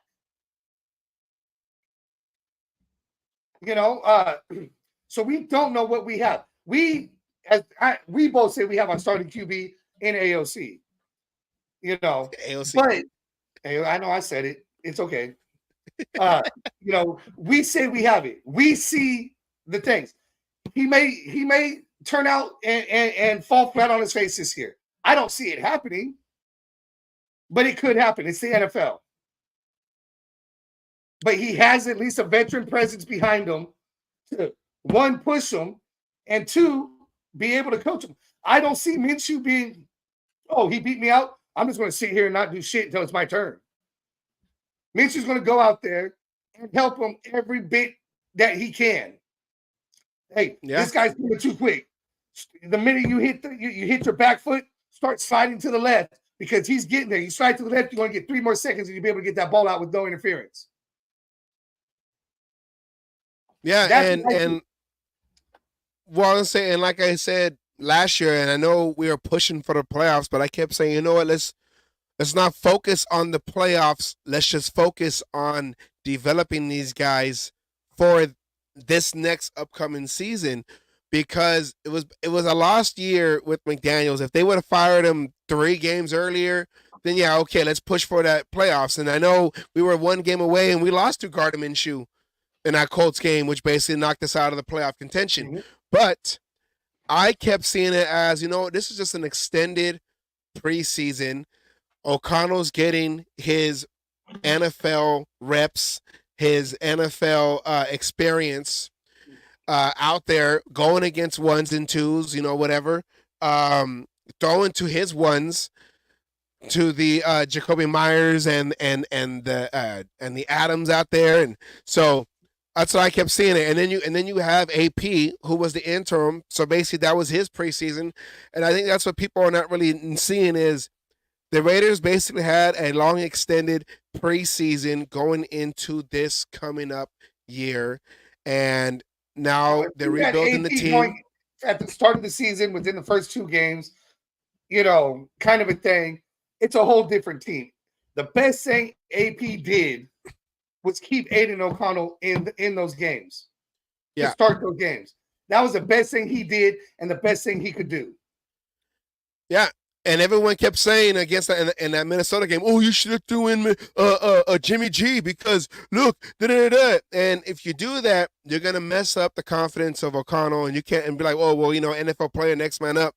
You should have that strong. But no, let O'Connell develop himself. Let O'Connell learn from his mistakes. Let O'Connell have the ability to learn and correct and go out to the next play or the next game or whatever it is to show, okay, I see what I did wrong. Now let me come back and show you that I know how to improve and be better. And that's what AP allowed O'Connell to do. And he comes back with the 63-21 game, and those 21 points was garbage time. That's what garbage time means when the game's already over. For those, and that other argument that we were talking about a couple weeks back, but this is O'Connell's job to lose, and as you saw in his college highlights, O'Connell can run, well not run, but he can be mobile back there. He can roll out. He can throw on the run. He can throw accurately on the run. He showed that a couple times to Tucker on the sideline this season. So and Myers touchdown, or Mayer's touchdown. No, Myers. Oh, the tight end? Yes. Mayer. Yes. Mayer's Myers. first touchdown, he rolled out to the fucking right. Yes. In the end zone. Yes, that back of the end zone catch. I gotta put all his highlights up here again. I mean, so yeah. I forgot where I was going to go. Anyways, the best thing he did was, O'Connell even admitted that first Chargers game fucked with his confidence. And if you have a coach that doesn't try to help you out there, it fucked with his confidence. But he shook it off. Got a couple more. Okay, they believe in me. They got go. I mean, it says a lot in my book. It says a lot. You had Devontae Adams throwing helmets, being pissed off, all kinds of shit. Never once talked bad about Jimmy, but never said he had his back. Then you get Aiden O'Connell, a rookie who was thrusted into this shit, and he literally said, that's my quarterback. I got his back. That says a lot. That helps with his confidence. When you got one of the best receivers in the game to come out and say, you're my guy. I don't want nobody else. No, you're starting the game. We got this. We're going to go do this. That says a lot. And I'm sure we'll see and hear that on that new show coming out on Netflix. What is it, this summer? Oh yeah, this summer. Oh, I can't wait for that. Where you got the No, I'm not ready. Yeah, there you go. Receivers. Now we don't have to hear Patrick Mahomes, but good segue. You like that, huh? Hey. Yes, Devontae Adams will be featured on the Netflix special. And that, like Asylum said last year, or going into last season, you had to hear Mahomes. He's touching me. I'm here. He's touching me. That was basically a Mahomes show featuring Cousins and Mariota and somebody else. I don't know. But Adams will be featured. So maybe we'll see an insight to what really happened during this past season with McDaniels and the changing of the guard to AP and the somehow resurgence of the passion that is the Raider way or the Mystique, whichever way, it's the same thing, whichever way you call it. But I can't wait till that comes out. It's supposed to come out this summer on Netflix. So we're not sponsored by Netflix. So you're welcome, Netflix. Don't try to cut off my whatchamacallit. Don't cut off my subscription because I'm sharing it. Oops. What I meant to say was. Don't cut off this part of the show because, we're actually getting free publicity here. Exactly, Kay. So We're helping That'll be you. interesting. No, it will, and I think it's going to show a lot. Just like Hard Knocks, it shows a lot of behind the scenes shit. I expect this to do it. I can't wait to hear Max Crosby and Christian Wilkins mic'd up, because there's going to be a whole lot of shit talking between the two of them. I have a good question right here. Oh, so you know how like Aiden no, it's not controversial. It's not controversial or anything like that. But how Aiden O'Connell, we said Aiden O'Connell basically helped Trey Tucker into the rotation of the receiving, of the receiving room. He was into the rotation. He got Wilkinson a job. He got him on the roster.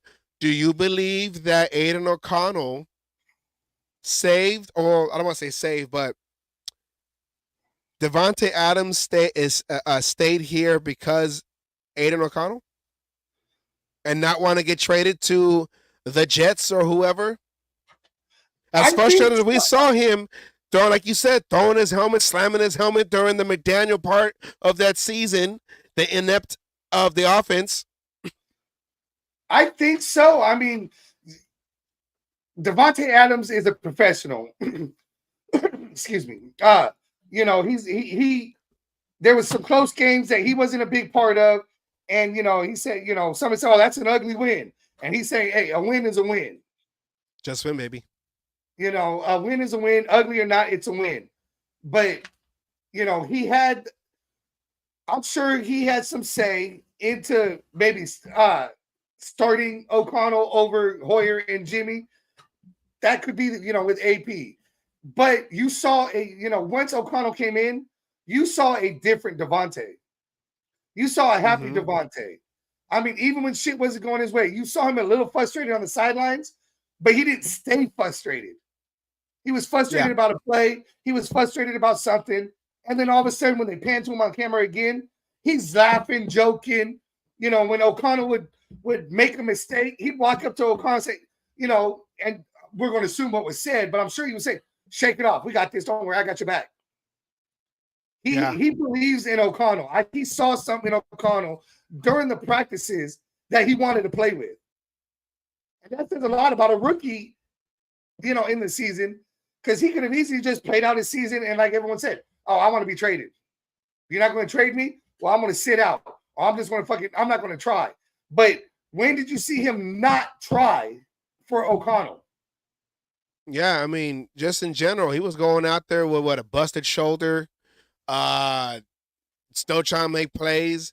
And, you got to remember when he got traded to the Raiders, the thought was him and Carr were going to be reunited from their years down with the Fresno Bulldogs.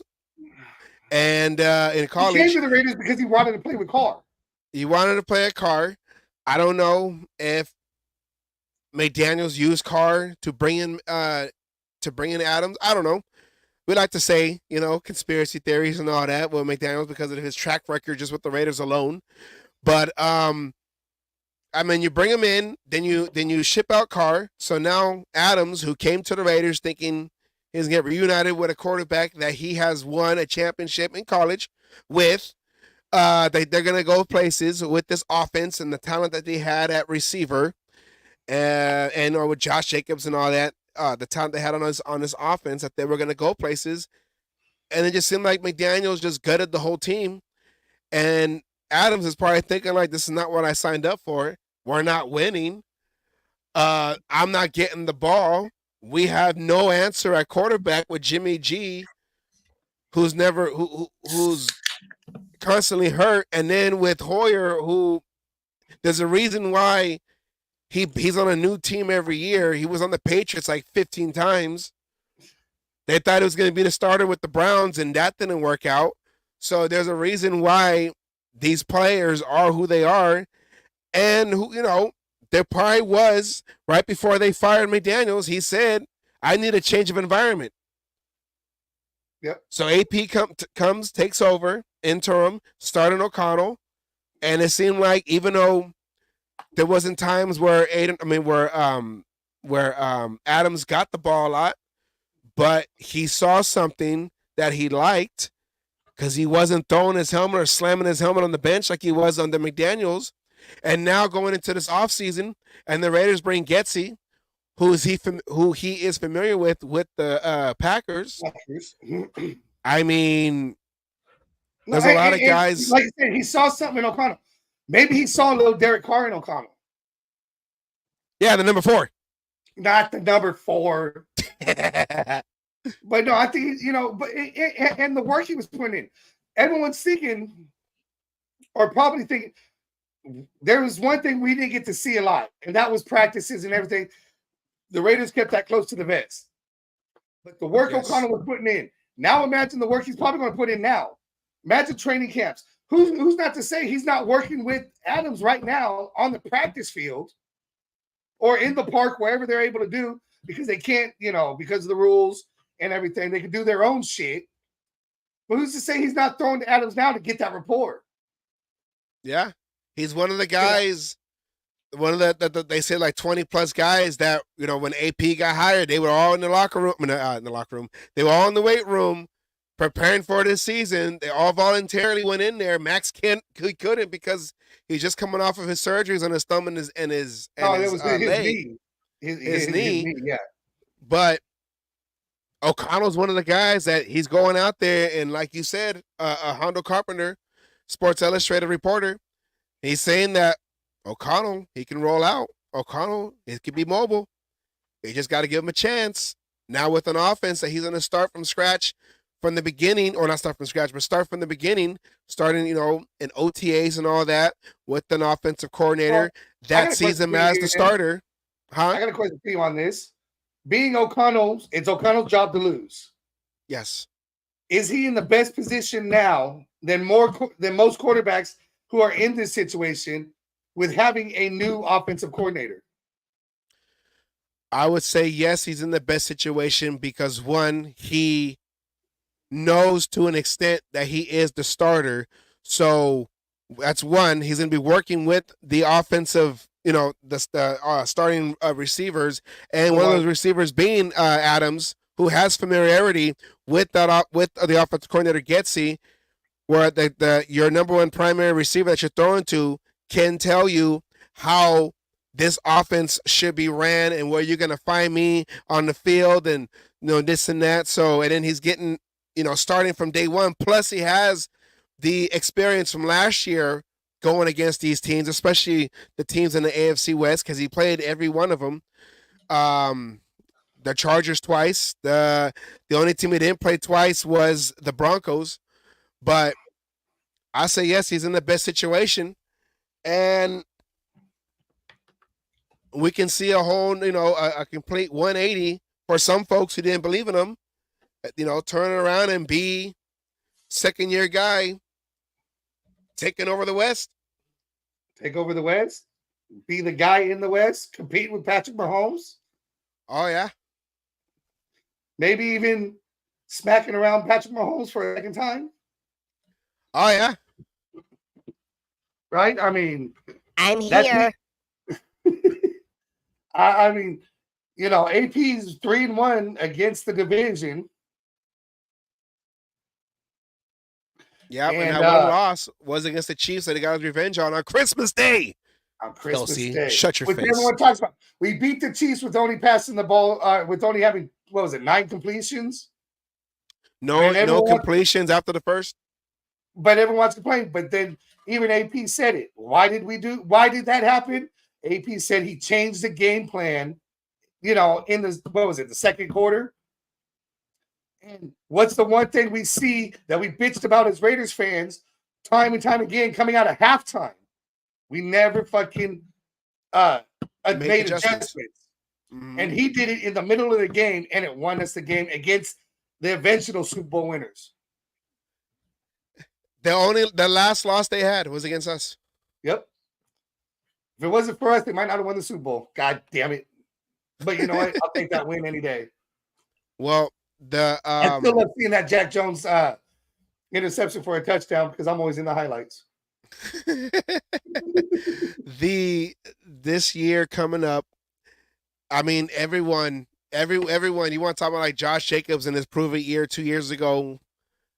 Everyone, not for contracts, but everyone is going to be in a prove it mode because they fought for their coach, AP.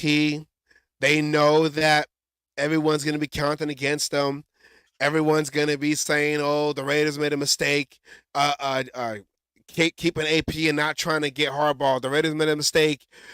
Keeping O'Connell and not trying to trade up, as it seems, and go, and signing Minshew. Oh, the Raiders made a mistake in." Hold on. They're already saying they made a mistake signing Wilkins. They overpaid. He's never made a or signing Getsy as the offensive coordinator because look what he did in Chicago. And you know what? And that's another thing I was going to say when Peggy was on. Kind of like when AP took over the Raiders, he took the handcuffs off of Patrick Graham. Patrick Graham.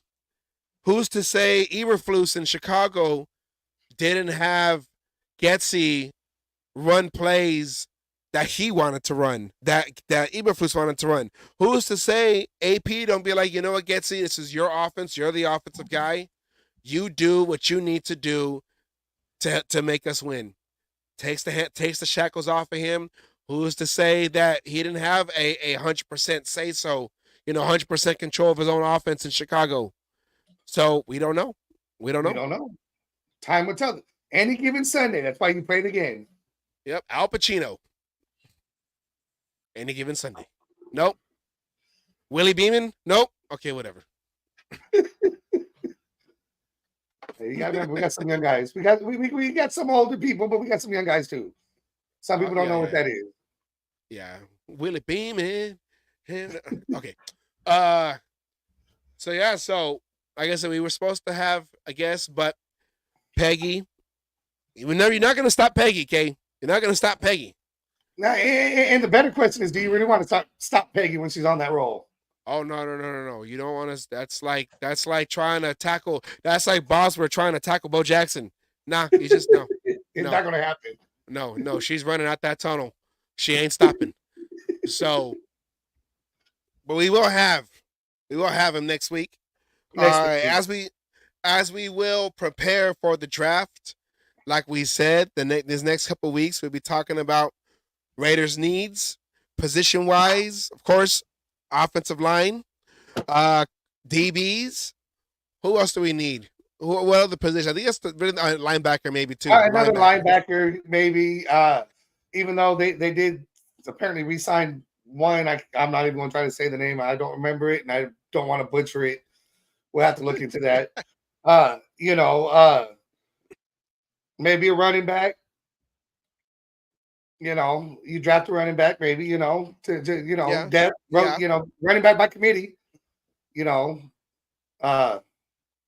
Maybe another slot receiver. We definitely don't need to draft a quarterback in the first 2 rounds. That I'll say. Are you sure? Yeah, I'm pretty. We got 2 guys who are not starters, man. We got to totally draft the quarterback, bruh. We got to move out. And like I said it earlier, I'll say it again. Everyone who thinks Caleb Williams is going to the Bears, I think it's Jaden Daniels goes to the Bears and screws. Is that there starts fucking up the draft? Yeah, and like you said, that's like the plot to draft day, where they didn't draft the number 1 guy coming out because he was too full of himself, and that threw off the whole draft board of everybody else. That is crazy. So I guess we'll just come to the end of the show because we're on our fumes right now. But Peggy does that sometimes. I just want to give 2 quick shout outs. Yesterday, Raider fan, my friend Juan Mango, he turned. I don't want to say who he turned. No, I don't know how old he turned. He's a little older than me. Don't want to say our ages, but his birthday was yesterday. March 19th, and tomorrow, my mom. It's her birthday tomorrow, the 21st. Happy birthday, Mom. Right at the start of spring. Yep. So shout out to my mom. Her birthday's tomorrow. Not gonna say her age either. But yeah. Yeah, she'll kill you if you that age out. No, but see, I would not say her age. But she's still young. But still, my mom was always you know, she's very she always like talks, you know, she's proud of me, the whole Oakland Raiders savage. She always says this joke and it embarrasses me, but I'm all like, whatever, that's my mom, whatever. She goes, she'll go and you know like those, you know, your mom will give you like that compliment and then it's like backhanded where she goes, she'll be like, she'll go say something, you know, oh, you see my son right there? That's Oakland Raiders savage. You know, his persona comes from the idea of Macho Man. Oh yeah, I'm very proud of him. He's doing big things in Raider Nation. And then she'll come back with, you know what? I never imagined that I would buy my son his first tights. She always says that. So I don't know if she's watching right now, and she'll probably watch later. I'll probably tell her to watch later on, whatever. But yeah, Mom. Yeah, okay. Yeah, all right, whatever. I don't care. You got to have an embarrassing mom story. So there you go. I'm very proud of them. We all have them. Yes. Anything, Asylum, that you want to say? No, just happy birthday. You know, I do remember her. She told me that story. She thanked me for all the help I've given you and everything. And I told her it was really no big deal. Yes. And then she went into that story. Oh, she said that to you too? Oh yeah, she said it to me too. Oh yeah. You know, and I said, hey, it could be worse. Yes, and also shout out to my eventual mother-in-law. Her birthday was on the 12th, a week and a half ago. So it's crazy how my mom was the 21st, and my girlfriend's mom, it's the 12th. Mother-in-law, is the 12th. That's weird. Same month, but the numbers are switched. That's like X-Files right there. X-Files. I don't know. I don't know, but yes. Yeah, with that, I guess we start shifting gears and go into the draft. New guys coming into the league. Who's your surefire, can't miss guys? Who is your flops? Who is your diamond in the roughs? Who is your Max Crosby's? You know, a fourth round guy that becomes a star. And I have high hopes. Telesco's good at the first couple of rounds when it comes to pick in the draft. And those were the rounds that we were never that great at. So, I mean, the perfect storm is setting up. I don't know. It's crazy. Like you said in the beginning of the show, I can't wait till the season starts. But we still got more acquisitions coming via the draft, via the college level, coming up to the next level of the NFL. Our future stars coming up. So we will be preparing for that. Yep. We'll have guys like Raider Man, who's a favorite on our show. Shout out to Raider Man. And also the Demon King himself, who is a big draft guy. He said, I got like 20 mock drafts ready for you. I said, okay, I'm going to lead him down. 4 weeks ago, something like that. Yeah, he probably got like now. Conspiracy theorists. If this Raiders get this guy because this guy signed here, you got to put the pin with the yarn, boom, to this college, boom, to this quarterback, boom, to this position, boom. Can't wait because they're the experts.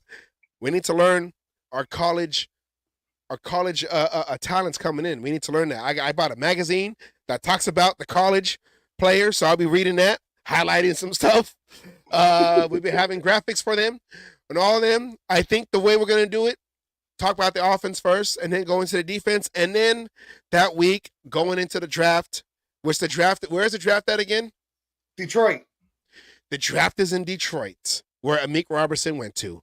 Come on, man. Come on, man. Demon King will be live over there. But not that we'll have him out there live, but Demon King, he told you he loves the draft. He's going to be out there. So can't wait for these next couple episodes. Who? Captain Jack. Captain Jack. We miss you, Captain Jack. Captain Jack's doing big things right now. He's learning a new career. Yes. Actually, we know what it is now. He went into truck driving. He wants to be a truck driver. Salty old bastard wants to be behind the wheel. I can imagine the road rage he's going to end up having. Let me tell you, I'm a truck driver. You know, what I do now is I try to find creative ways to yell at people because just saying the normal F-bombs and all that, it gets boring after a while because you start to realize how stupid people out there who can't drive because the Teslas take over and the smartphones are thinking for you. So you got to come up with creative ways to say things on the road. And because we be on the phone talking about the show and then someone cuts me off and I try to come up with something clever to say. I'm not going to say it on the show because, like I said, my mom was watching me and I don't need that as her birthday present. Oh, yeah, your son was over there dropping F-bombs and da-da-da-da. Like, and I don't care how old I am. I still got that respect for my mom, which I don't really use that language out there like that, so. If I didn't use it, my mom would think I'm sick. They should really send you to an asylum. He's not normal. He's not normal. Something's not right. He said, gosh darn it, and not the actual bad word. Goddamn cocksucking motherfucking. Hey, man. There he is. Okay. This is a family show, okay. With that, going into our last video, with that, I'd like to say thank you to Peggy, Miss Peggy, for her Peggy's perspective. The guest that we will have next week. He's saying as long as she's on this show, as long as she wants to be on the show, she's on the show. Yes.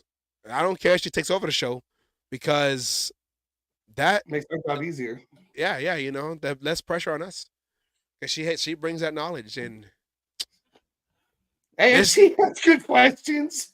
And the views, and we don't always agree with what she has to say, but you know what? Just like Raider Man says, at least when you ask her the question, she has a reason behind it. Mm-hmm. And it's not just because he sucks. Okay, but why? Because he does. Okay. I guess so. Fine. Because whatever. ESPN said he sucks, so they're never wrong. She says the Madden generation, and that's too bad that's how a lot of people are not going to say anything. She has a point with that, though. She's right, though. She is correct with that one. There's not a lot of intellectual shows out there, and we at least try to be. We try to be. We try to study. We try to show you information. So we try. Unfortunately for them, they don't. So, but they are trying to copy us, graphics and videos. But hey, it is what it is. Let's not go down that lane because then we'll be here forever and 4 hours. And it's what they say. Imitation's the best form of flattery. Yes, imitation, like imitation crab, and I got nothing else. The clone, was it Molly the sheep? I don't know. So yeah. Anyways, with that said, thank you to everybody who was in the chats. Thank you to those who are watching live, and those who will be watching later on the replay. And make sure that you go and like, share, and subscribe to our channel, The Cage Match, on YouTube. Get us some views. Show. You gotta if you put just The Cage Match, you get a lot of wrestling shit. Make sure you put The Cage Match Show. Yes, The Cage Match Show. And you'll see us on there. Make sure you go on there, like, share, subscribe, watch. Where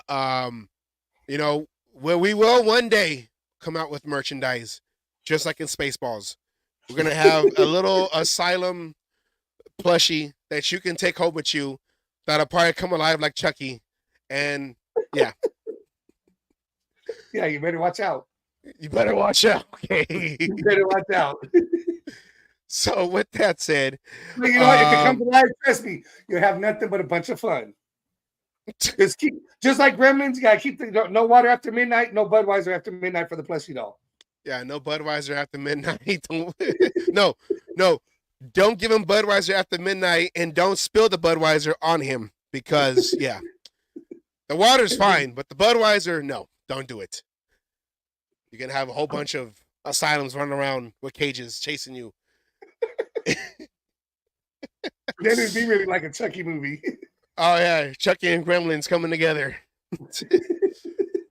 With that said, we're gonna go out like we always go out with Raider Milt, aka Coach Wallace, Tennyson High School, defensive coordinator / coach. Yeah. Any last words? Once again, any last words? No. Raiders. Raiders. Happy birthday, Mom. All right, then. Peace out.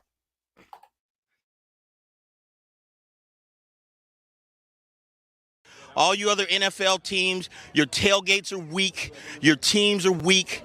We might be down right now, but it doesn't take away the history.